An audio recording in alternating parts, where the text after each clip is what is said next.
Hey everyone, and welcome to the channel. My name is Ashake, I'm a Ghostbuster, and today I'm doing a quick review for Saomi on the Xbox consoles. Now, this was released on the 15th of the 9th, 2022, developed by Naoka Games and published by Qbyte Interactive, who were kind enough to send me a copy for this video review, so big thank you to them for that. Now, Saomi is a 2D platforming game.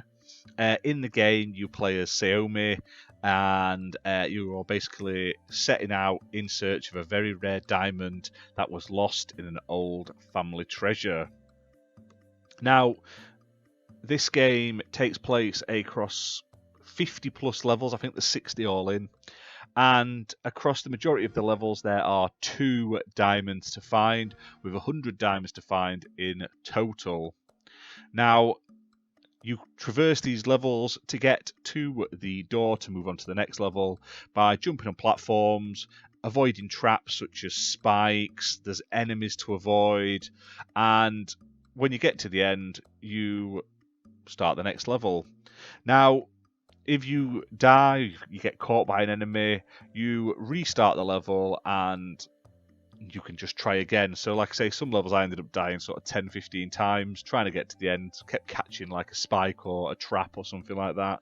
But in the end, you do progress through the game. They do get more difficult, but as you progress, you also gain a variety of skills. So you end up with things like double jump, air thrust, and being able to like jump and slide along walls to sort of avoid traps, avoid enemies, get over the bigger gaps and stuff like that.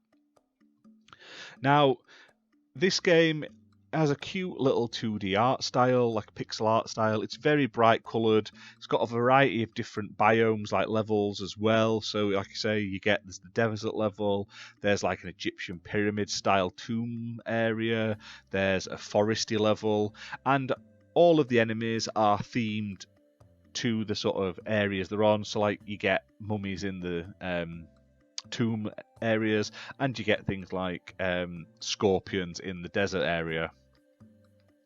Now, the game itself will take you about 2 hours at most to get through all of the 60 levels, depending on your skill level. Like I say, each level only takes less than a minute to finish. Obviously, if you don't make a mistake and die and have to replay it. Some of them are pretty quick, some of them take a bit longer and a bit more tricky.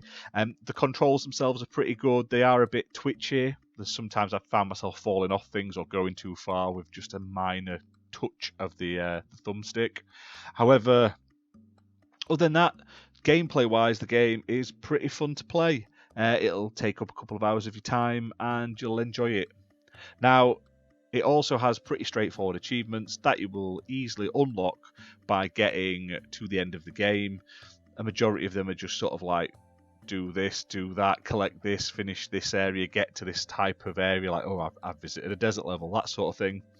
And you can easily rack up the full 1000 gamer score within 1 to 2 hours. Now, the achievements lead to the worst part about this game, my only real complaint. At the moment, the game is pretty bugged, and every time an achievement pops, it kicks you out of the level you are on, which isn't ideal for a game which is about sort of precision platforming at times, trying not to hit things. So you could end up getting 3/4 of the way through a tricky level, and an achievement pops and it boots you back to the title screen. Now, the devs are aware of this, and I'm hoping a patch comes in the future, because it's really frustrating at times. Like I say, it does spoil the game. It does make it more difficult than it needs to be, and it's just frustrating having to go back in, click continue, then find the level you're on, and then restart that level from the beginning again, especially if it's one of the more trickier levels. But overall, like I say, the game is pretty fun. It's available right now for the Xbox Series X and S and Xbox One, and it's only priced at £3.29. And if you don't have an Xbox, it's also available on PlayStation and Nintendo Switch. So check this game out if you like your sort of 2D platforming games and you want something just to keep you busy for a couple of hours without a huge price point. But that's that for this video, guys. Hope you've enjoyed it. If you have, hit that like button, hit subscribe, and we'll see you soon for more content. Bye for now.